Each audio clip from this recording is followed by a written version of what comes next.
मेरे संगियो साथियों ते मित्रों, तुसी देख रहे हो अपना पंजाब 444 यूट्यूब चैनल ते तुसी कर दो इनू सबसक्राइब ते तुहाड़ियां मुहब्बतां दा शुक्रिया।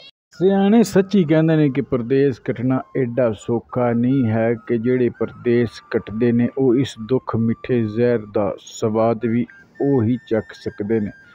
उन्हां दी जिंदगियां कितनियां को मुश्किल ते जीरण हो जांदियां ने, ये सिर्फ वो ही दस सकदा जेड़ा परदेस कट के आया होवे ते जेड़ा परदेस दे दुख समझ सकदा होवे।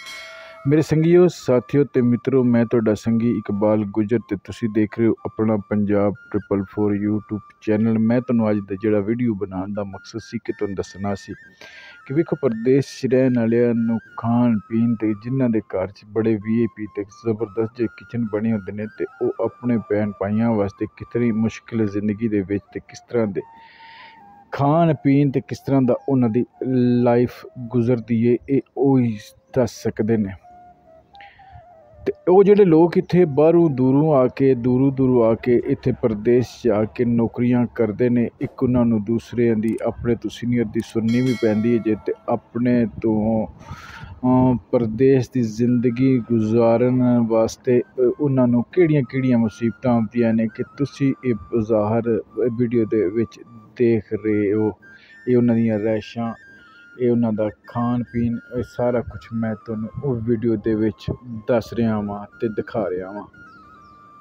ਇਹ ਉਹਨਾਂ ਦੀ ਰਹਿਸ਼ ਹੈ ਜੀ, ਦੇਖੋ ਕਿਸ ਤਰ੍ਹਾਂ ਦੀ ਉੱਤੇ, ਤੇ ਉਹ ਆਪਣੀ ਇਹਦੇ ਵਿੱਚ ਰਾਤ ਦੇ ਨੀਂਦਰ ਜਿਹੜੀ ਹੈ ਉਹ ਇਹੋ ਜਿਹੀ ਜਗ੍ਹਾ 'ਚ ਗੁਜ਼ਾਰਦੇ ਨੇ, ਸਿਰਫ ਆਪਣੇ ਭੈਣਾਂ ਭਾਈਆਂ ਤੇ ਵਾਲਿदैन ਦੀ ਖਾਤਰ, ਬੀਵੀ ਬੱਚਿਆਂ ਦੀ ਖਾਤਰ। ਉਹਨਾਂ ਦਾ ਮਕਸਦ ਸਿਰਫ ਇੱਕ ਹੀ ਹੁੰਦਾ ਕਿ ਉਹ ਆਪਣੇ ਘਰ ਵਾਲਿਆਂ ਨੂੰ ਸੁੱਖ ਦੀ ਜ਼ਿੰਦਗੀ ਗੁਜ਼ਾਰਨ ਵਾਸਤੇ ਕੁਛ ਨਾ ਕੁਛ ਹੈਲਪ ਕਰ ਸਕਣ, ਕਿਉਂਕਿ ਹਾਲਾਂਕਿ ਉਹਨਾਂ ਆਪਣੀ ਜ਼ਿੰਦਗੀ ਜਿਹੜੀ ਹੈ ਉਹ ਦਾਅ 'ਤੇ ਲਾਈ ਹੁੰਦੀ ਹੈ। ਇਹ ਤੁਸੀਂ ਵੇਖ ਰਹੇ ਹੋ ਕਿ ਕੁਝ ਜਿਹੜੇ ਨੇ ਉਹ ਅਜੇ ਬੰਦ ਨੇ ਕਮਰੇ, ਤੇ ਜਿਨ੍ਹਾਂ ਦੇ ਮਜ਼ਦੂਰ ਤਬਕਾ ਭਰਾ ਨੇ ਜਿਹੜੇ ਉਹ ਚਲੇ ਗਏ ਨੇ। ਇੱਕ ਲੱਕੜੀ ਦਾ ਕਮਰਾ। ਤੇ ਇਸ ਤਰ੍ਹਾਂ ਮੇਰੀ ਗੱਲ ਕਰਨ ਦਾ ਮਕਸਦ ਹੈ ਕਿ ਪਰਦੇਸ ਕੱਟਣਾ, ਕਹਿਣਾ ਤੇ ਕੱਟਣਾ ਬੜਾ ਹੀ ਔਖਾ ਹੁੰਦਾ ਹੈ। ਮੇਰੇ ਸੰਗੀਓ ਤੇ ਦੋਸਤੋ ਤੇ ਮਿੱਤਰੋ, ਤੁਸੀਂ ਬਿਹਤਰ ਸਮਝਦੇ ਹੋ ਕਿ ਜਿਸ ਤਰ੍ਹਾਂ ਦੀ ਸੂਰਤ ਹਾਲ ਹੁੰਦੀ ਹੈ ਪ੍ਰਦੇਸ਼ 'ਚ ਰਹਿਣ ਵਾਲਾ, ਉਹ ਇਸੇ ਦੁੱਖ ਨੂੰ ਉਹ ਹੀ ਜਾਣ ਸਕਦਾ ਹੈ। ਤੁਸੀਂ ਸਾਡੇ ਚੈਨਲ ਨੂੰ ਕਰਨਾ ਹੈ ਸਬਸਕ੍ਰਾਈਬ ਤੇ ਸਾਡੀ ਕਰਦਿਆਂ ਰਹਿਣਾ ਹੌਸਲਾ ਅਫਜ਼ਾਈ, ਤੁਹਾਡਾ ਹੋਵੇਗੀ ਬੜੀ ਮਿਹਰਬਾਨੀ।